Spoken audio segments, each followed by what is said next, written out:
Setahun sudah konflik Israel-Hamas terjadi. Bukannya mereda, konflik ini justru makin melebar dan tidak memperlihatkan tanda-tanda akan berakhir. Pertanyaannya, apa yang bisa membuat konflik ini berhenti? Berikut bahasannya dalam diskusi.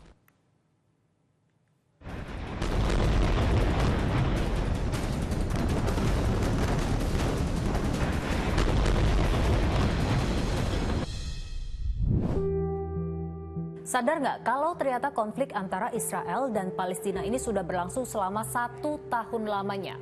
Bukannya mereda, tapi tragedi kemanusiaan yang bermula dari 7 Oktober 2023 lalu ini justru semakin merembet kemana-mana.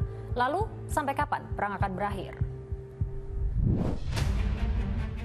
Ini adalah penampakan kota Gaza sebelum dan sesudah 7 Oktober 2023. Sebelumnya kota ini tampak tertata rapi dengan bangunan yang kokoh berdiri.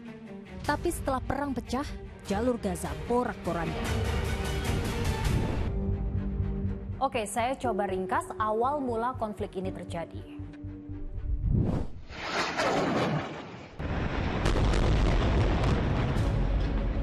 (7 Oktober 2023, 5.000 roket yang ditembakkan dari jalur Gaza menandai konflik Israel-Palestina.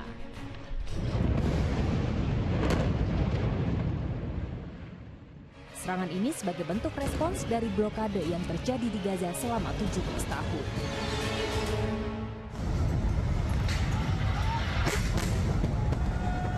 Tak butuh waktu lama, Israel langsung menyatakan perang. Serangan membabi buta diluncurkan militer Israel. Korban warga sipil Palestina terus berjatuhan. Tidak hanya serangan udara, Israel juga melancarkan serbuan darat. Akhir Juli 2024, konflik Israel-Hamas semakin memanas setelah pimpinan Hamas saat itu, Ismail Haniyeh, tewas dalam serangan. Ribuan orang turut mengantarkan jenazahnya ke peristirahatan terakhirnya.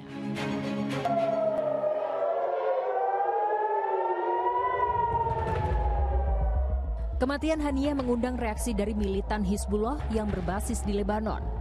Sistem alarm serangan udara Israel kerap berbunyi dalam sebulan terakhir menyambut roket yang ditembakkan pejuang Hizbullah.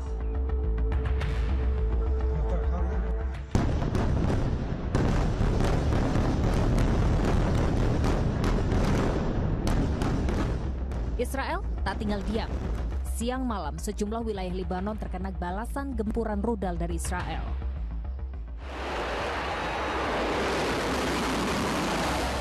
Eskalasi kian menjadi-jadi.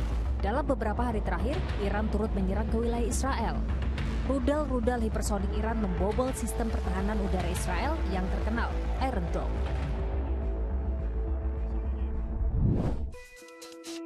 Sejak awal konflik ini, dunia sudah mendesak Israel agar segera melakukan gencatan senjata. Tapi kenapa perang tak kunjung berakhir? Saya berdiskusi dengan pengamat Timur Tengah soal ini. Rezim Netanyahu ini kan termasuk rezim yang keras kepala ya, hampir tidak mau mendengarkan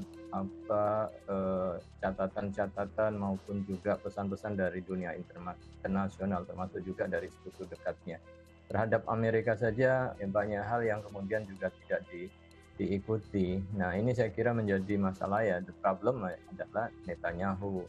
Dan sementara perang sudah berjalan 1 tahun, tetapi tujuan dari peperangan, kalau kita lihat dari tujuan dari Israel itu kan ingin mengusir, membebaskan ya Gaza itu dari kekuasaan Hamas. Tapi kan yang terjadi hampir tidak bisa mereka melakukan hal itu ya untuk membersihkan Hamas.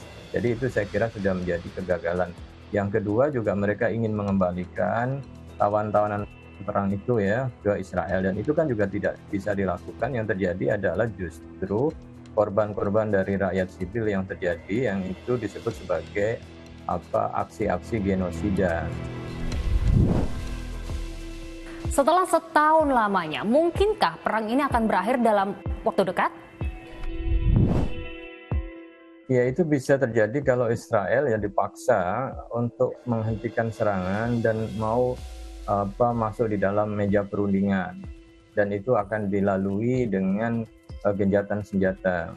Karena resolusi PBB sendiri kan juga sudah menyebutkan yang baru-baru ini ya, dalam seminggu yang lalu juga menetapkan bahwa Israel harus meninggalkan wilayah pendudukan. Wilayah pendudukan itu kan di Gaza dan juga tepi barat, maksimal dalam waktu 1 tahun. Ini kan sudah menjadi sebuah warning yang harus dilakukan. Hanya saja yang karena rezimnya yang keras kepala, yang tidak mau melaksanakan itu semua, bahkan kan kita ketahui Sekjen PBB saja akhirnya dilarang untuk mengunjungi wilayah Gaza maupun juga wilayah-wilayah lain di Israel. Ini kan menunjukkan betapa Israel tidak mau bekerja sama dengan lembaga yang memang diakui memiliki otoritas ya di dalam mengatur dan menjaga perdamaian dunia. Nah, selain itu ya harapannya perang bisa berakhir ya kalau rezim Netanyahu ini berakhir gitu ya, sehingga digantikan rezim yang lebih lunak, yang orientasinya tidak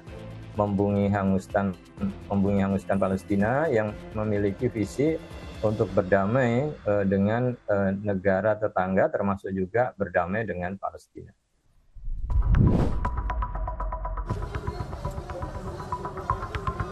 Hari ini tepat setahun konflik Israel-Palestina. Masa Bela Palestina di dunia menggelar aksi mendesak kemerdekaan di Palestina. Kecaman demi kecaman nyatanya tidak menghentikan serangan Israel. Sudah hampir 42.000 nyawa melayang dalam 1 tahun genosida di Gaza. Mereka yang masih bertahan memilih mengungsi ke negara-negara tetangga. Entah sampai kapan. Mereka harus bergelut dengan kecemasan dan ketidakpastian di masa depan. Terima kasih sudah diskusi.